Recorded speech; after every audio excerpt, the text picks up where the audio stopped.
कौन कहता है कि अंधेरा घना है? कौन कहता है कि अंधेरा घना है? तो दिया जलाना कहाँ मना है?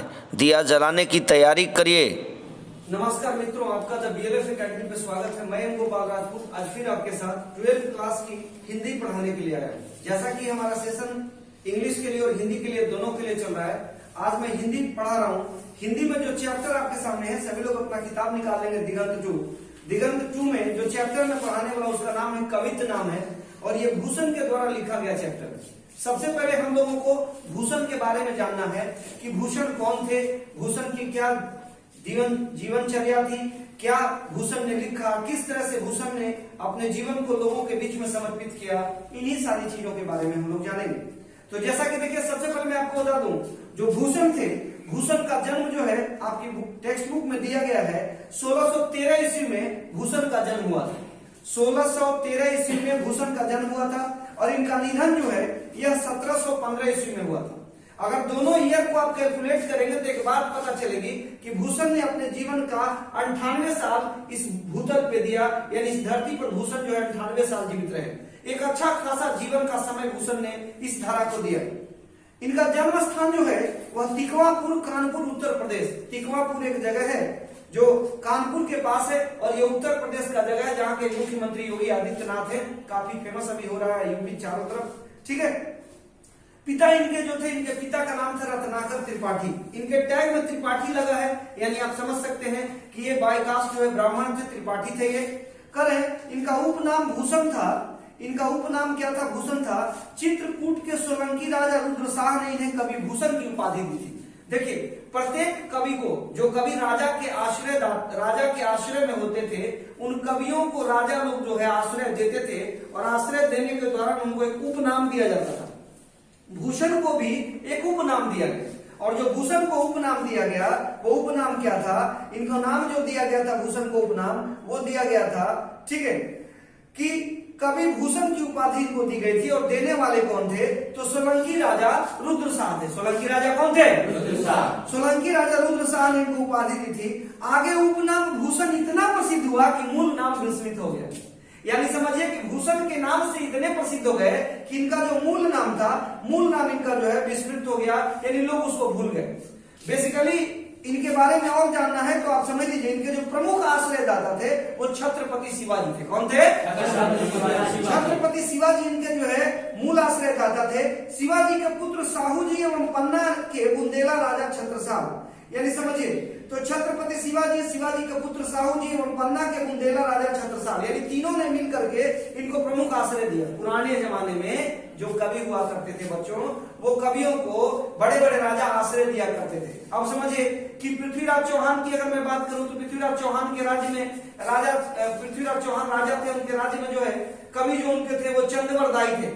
युद्ध के दौरान की एक पंक्ति मुझे याद आती है जिसमें उन्होंने कहा कि 80 बरस लो कुकर जीवे, अरु 13 लो जीएसआर, बरस 18 क्षत्रिय जीवे, आगे जीवन को धिक्कार। यानी 80 बरस तक उन्होंने कहा कि 80 बरस तक लंबी आयु तो कुत्ते जीते हैं, तो 80 बरस लो कुकर जीवे, अरु 13 लो जीएसआर और बरस 18 क्षत्रिय जीवे, यानी असली जो क्षत्रिय है वो 18 साल तक जीता है, आगे जीवन को धिक्कार। ये युद्ध के मैदान में गाई जाने वाली जो है कविताएं हैं, जिनसे योद्धाओं के अंदर एक अलग प्रकार का जोश पैदा होता था, और उसी जोश का नतीजा था कि वो समाज को एक अलग रूप देते थे। समाज में उनका एक अलग वैल्यू होता था, क्योंकि जब उनकी तलवारें चलती थी तो खून की नदियां बहती थी। ये भी जो हमारे कवि हैं, ये भी वीर रस के कवि हैं, और जब ये वीर रस के कवि हैं तो इनको आश्रय देने वाले कौन? शेर शिवाजी।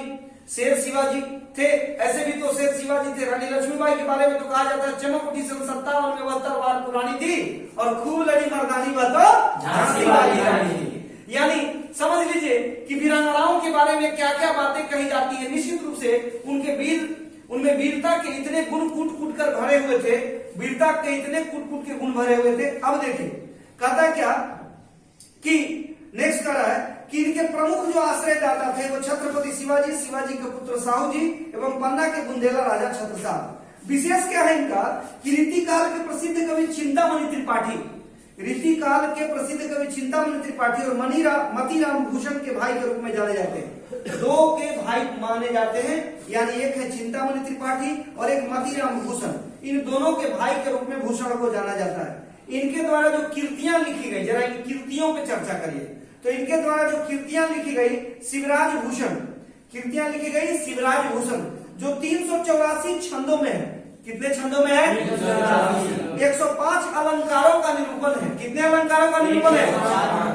ठीक है। और छत्रपति शिवाजी की प्रशस्ति करने वाले मुक्तकों का संग्रह है, यानी छत्रपति शिवाजी की प्रशंसा करने वाले मुक्तकों का संग्रह है। फिर इन्होंने शिवा बावनी लिखा, जो 52 मुक्तकों में छत्रपति शिवाजी की वीरता का बखान करता है। कितने मुक्तकों में है? 52 मुक्तकों में छत्रपति शिवाजी की वीरता का बखान करता है। छत्रसाल दशक 10 छंदों में महाराज छत्रसाल की वीरता का यशोगान करता है। किसकी वीरता का यशोगान करता है? महाराज जो है किसका? महाराज छत्रसाल। कौन है? महाराज छत्रसाल की वीरता का यशोगान करता है। ये 3 कृतियां जो इनकी थी, भूषण हजारा, भूषण उल्लास और भूषण उल्लास, ये 3 कृतियों ने भूषण को क्या बना दिया? अमर बना दिया। क्या बना दिया? अमर। अब देखिए, भूषण हिंदी कविता में रीतिकाल के एक प्रसिद्ध कवि है। किस काल के प्रसिद्ध कवि है? जिनकी रचना जनता में बहुत सम्मान है। इन्होंने जो रचना की उसका जनता में इतना ज्यादा सम्मान है कि जनता इनका तहे दिल से सम्मान करती है। वे जातीय स्वाभिमान, आत्मगौरव, शौर्य और एवं पराक्रम के कवि है।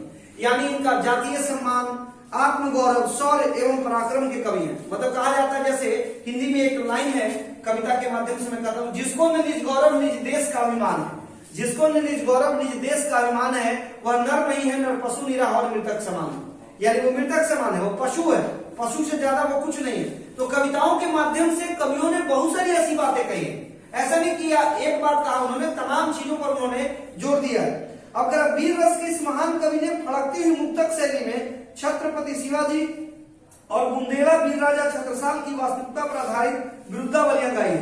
यानी जो वास्तव में छत्रपति शिवाजी थे, ये जो राजा छत्रसाल थे, उसको इन्होंने बहुत अच्छी तरह से जो है लोगों के सामने लाया और लोगों को बताने की कोशिश की है कि किस तरह से पहले के कवियों के राजा सम्मान दिया करते थे।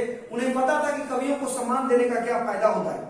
ओज, पराक्रम और उत्साह से भरे हुए कवि भूषण के प्रवाहमय छंद हिंदी कविता के बीच शताब्दियों से चाव के साथ गाए जाते रहे। मतलब इनका वीर रस इतना तगड़ा था कि शताब्दियों तक, कई एक सालों तक जो है इसको बहुत अच्छे से गाया गया, क्योंकि इसको गाने के बाद शरीर में एक धड़कन सी पैदा हो जाती थी, देशभक्ति का एक भाव पैदा हो जाता था। और जब देशभक्ति का भाव पैदा होता था तो लोग जो है पागल हो जाते थे, गलत लोग बर्दाश्त नहीं करते थे। और जब गलत लोग बर्दाश्त नहीं करते थे तो लोगों के अंदर एक उन्माद सा आता था।